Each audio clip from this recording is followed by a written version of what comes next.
Assalamualaikum warahmatullahi wabarakatuh, sahabat P Network, sahabat Abah Safwan dimanapun berada. Salam petir, jeder, jeder, jeder. Hari ini saya masih didampingin oleh suhu saya, Mas Pri. Mas Pri, ya. Ini gimana ini ya? Dalam arti kata P Network ini sudah berjalan lebih kurang sudah 3 tahunan. KYC sedang berlangsung. Benar. Bagaimana masa depan Pi nanti ke depan ini? Ya, kalau saya optimis, Bah. Kan optimis P Network ini akan berhasil. Ini proyek besar. Kan gitu. Kalau ini project, maaf ceritanya, sekupnya hanya Indonesia, ini saya nggak percaya. Kan gitu. Tapi karena ini sekupnya 200 negara lebih, ini saya percaya. Contoh saya sendiri, saya punya grup Facebook, itu grup namanya P Network Worldwide. Dan saya adminnya, bahwa anggota saya di situ ada yang dari Rusia, ada yang dari Amerika, dari Afrika, dari Asia, itu ada. Dan mereka terus bahas P Network. Kan gitu. Nah, jadi saya yakin, bukan saya sendiri yang main, bukan orang Indonesia sendiri yang main, tapi orang luar negeri lebih kurang 200 negara main. Kemudian kenapa penambangan sekarang kok semakin hari semakin sulit? Ya, inilah yang pertama yang sudah disampaikan Kortim, bahwa ke depan koin Pi itu akan susah didapatkan. Koin Pi akan susah didapatkan. Apa akibatnya? Kalau susah didapatkan, maka koin itu akan bernilai lebih tinggi. Kenapa? Harganya biasa. Karena langka? Karena sulit? Hal yang paling langka dicari itu harganya akan naik. Berarti sama dengan minyak makan sekarang nih ya? Minyak makan seperti itu, Bang. Minyak makan itu ketika memang misalnya susah didapatkan, maka harganya akan naik. Akan melambung tinggi. Nah, makanya hari ini tinggal 0,00 sekian untuk menambang. 0,00 sekian. Jadi untuk mendapatkan satu koin itu dibutuhkan berapa hari lebih kurang? Nah, jadi hari ini kalau kita main solo main tunggal, itu 0,007. 0,007. Iya. Wah, kecil sekali. Nah, jadi kalau kita main solo itu untuk mendapatkan satu Pi itu bisa 1 sampai 2 hari. Wow. Kan gitu. Nah, ini agak susah gitu. Jadi kalau misalnya banyak yang bermain dengan teman-teman, punya referral dan lain sebagainya, itu bisa lebih banyak. Satu hari satu bahkan lebih banyak. Tapi kalau misalnya kita main solo itu akan sulit, dan sulit itulah harganya akan tinggi. Kalau berdasarkan perkembangan P Network yang kita ikutin, konsensus yang ada dari berbagai negara, berapalah nilai tertinggi dan berapa nilai terendah kemungkinan?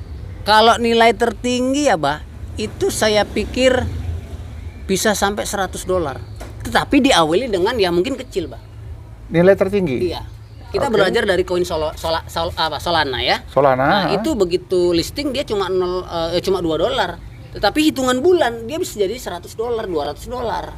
Pada awal pertama launching dia hanya $2. Iya. Begitu menjelang ke 1 bulan dia melejit sampai lebih kurang $100. Iya, dalam hitungan beberapa bulan. Iya. Kan itu. Jadi Februari dia listing, Oktober dia sudah bisa $216. Wow, tinggi juga ya. Bisa saja. Pi itu bukan kalau kita berharap konsensus bukan 100-200 ribu dolar. Tetapi ketika listing biar kecil dulu. Tetapi kan kita mintanya di angka 1.000. Kenapa kita harus minta di angka 1.000? Kan kita ada koin yang tertutup dan terbuka. Nah, yang kita kunci itulah yang kita harapkan, bahwa satu Pi itu $1.000. Yang nantinya bisa $1.000 3 tahun kemudian. Bukan begitu listing kita minta $1.000 kan gitu. Nah, inilah yang akan terjadi ketika nanti mainnet terbuka itu 3 tahun yang akan datang atau 2 tahun yang akan datang itu angkanya semakin tinggi. Nah, di situ kita akan berhasil seperti itu. Inilah makanya saya yakin Pi ini adalah proyek yang betul-betul kedepannya ini akan jadi membahagiakan orang lain gitu. Istilahnya kalau saya bilang banyak orang mengatakan halu, banyak orang menyatakan scam. Tak mungkin seorang Kortim yang sudah mengeluarkan biaya puluhan miliar mungkin akan menyia-nyiakan proyek ini. Nah, di Indonesia kita sudah tidak heran gitu, Pak. Bisnis apapun baik saja itu akan dibilang orang itu bisnis yang akan scam, yang akan pokoknya ini pembohongan pabrik dan lain yang sebagainya. Tak jelas diikutin binomo. Betul. Nah, seperti itu. Jadi tergantung bagaimana membawa perasaan bisnis itu bisa besar. Contoh misalnya Indraken. Kan Indraken itu kenapa dia bisa besar? Karena memang motivasinya dia kaya. Murah banget katanya kan. Murah banget. Jadi orang-orang ikut. Dia nggak peduli lagi uang dari mana, dapat dari mana, yang penting aku kaya kayak Anda. Kalau yang saya lihat perkembangan yang macam binomo kemarin ya, kebiasaan mungkin semua orang ya, hanya orang-orang tertentu saja yang tidak. Bagaimana mengikuti sebuah kegiatan kripto itu hari ini ikut besok cair. Iya. Banyak orang berpikir yang Itu seperti harapan. Itu orang Indonesia memang kayak gitu, Pak. Maunya aku ikut bisnis ini jangan lama-lama dong dapat duit. Langsung cair. Gitu. Makanya Finerok ini dibilang halu macam lain sebagainya. Karena apa? Karena lama memang prosesnya. Proses izin dan lain sebagainya itu lama gitu. Ya, lebih kurang 200 negara lebih. Ini kan memiliki peraturan perundang-undangan yang berbeda. Iya, benar. Inilah yang harus disesuaikan oleh Kortim agar dia bisa masuk ke semua negara. Iya. Ada yang diizinkan uang kriptonya, ada yang tidak diizinkan. Ada yang pakai KTP, ada yang pakai paspor, ada yang pakai kartu pelajar. Benar. Nah, inilah yang dipikirkan Kortim, maka agak lambat ya. Iya. Untuk Karena launchingnya. gini, Pak, ini kan bisnis internasional. Saya akan asal agar mengambil data dari orang Indonesia. Apakah diperbolehkan? Ini kan Diizinkan negaranya apa tidak ya? Iya. Karena apa? Indonesia juga takut kalau data masyarakatnya dijual belikan oleh pihak-pihak asing. Iya, seperti itu. Jadi ini harus sedikit demi sedikit itu. Makanya dengan cara sembunyi-sembunyi validator memberikan rekomendasi kepada orang lain untuk Oh, berarti ini belum ada izin pemerintah secara resmi. Benar. Berarti oleh si Kortim ya memanfaatkan validator untuk mengkomodir ya. memberitahu komunitasnya di mana gitu loh. Ya, baik ya Mas Pri ya. Kalau kita melihat tadi sudah konsensus ya diperkirakan perkiraan sementara $1.000. Iya.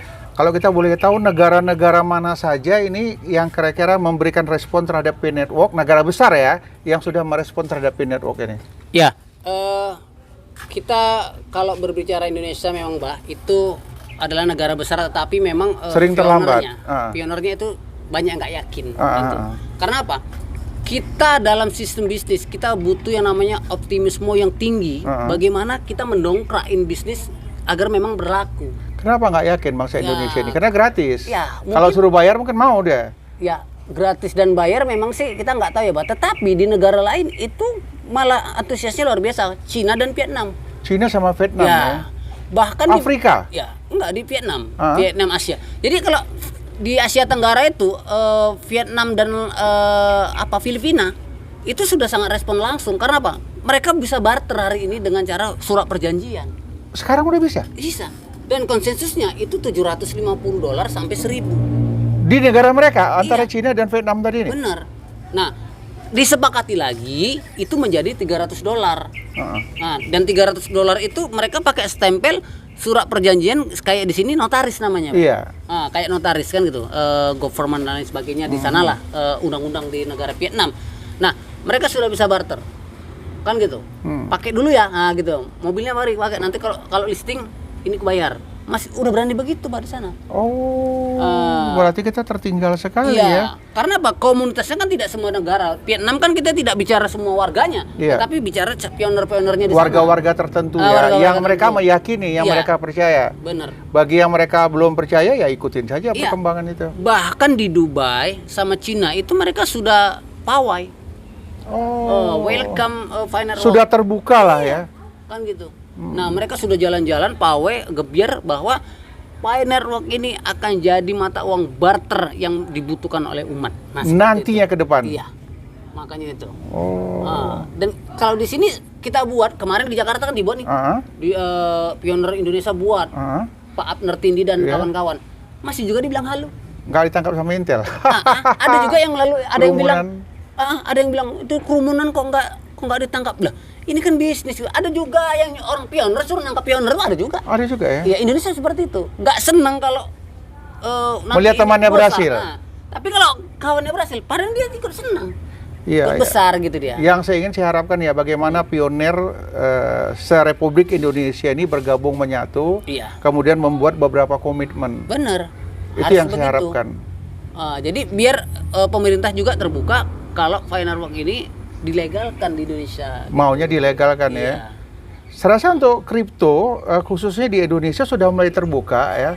Banyak artis-artis sudah mulai membuat uang kripto tersendiri, token-token tersendiri. Mereka sudah mengarah semuanya ke sana. Ya kalau kita kan P-Network ini berlaku untuk tingkat dunia. Tapi kalau yang mereka buat pada artis itu itu baru di lingkup Indonesia. Iya. Jadi kita banggalah orang-orang P Network yang bisa mengikuti perkembangan ini mendunia.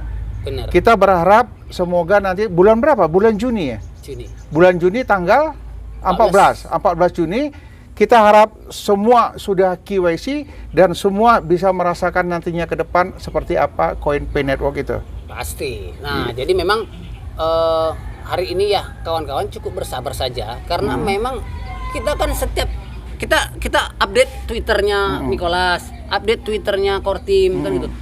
Nah, dia kan setiap hari muncul, Bang. Kalau hari Jumat biasanya dia ngomong, kan. Nah, sekelas hari ini memang ada berita itu di TV Amerika. Ya. Jadi student of Stanford itu sedang berbicara antara lain Nicholas Kokalis, kemudian ada sahabatnya yang ahli komputer, kemudian ada juga sahabatnya yang ahli ekonomi, dan kemudian sahabatnya ahli uang digital. Ini 4. Videonya mungkin sudah ada di YouTube lah mungkin gitu. Nah, mereka berbicara tentang Pi Network ini di Amerika gitu. Oh. Mungkin nanti Sudah saya terbuka akan, ya di media umum ya. Nanti saya akan buka itu mungkin di YouTube nanti saya ponggol-ponggol bisa juga kan. Nah, itu sudah terjadi itu di Amerika. Nah, mereka buka suara karena apa? Karena juga orang Amerika ada pioner yang merasa kok lama kali kan. Sama lah seperti kita rasakan. Bukan kita aja. Sahabat Pi Network, kata kuncinya sabar aja. Mas Pri mengatakan kok lama kali ya. Lama banget ya, bukan kayak Indra Ken murah banget. Ini yang mungkin dapat kami sajikan hari ini. Ikutin terus konten ini. Sahabat Abah Safwan dimanapun berada. Salam petir, jeder. Assalamualaikum warahmatullahi wabarakatuh.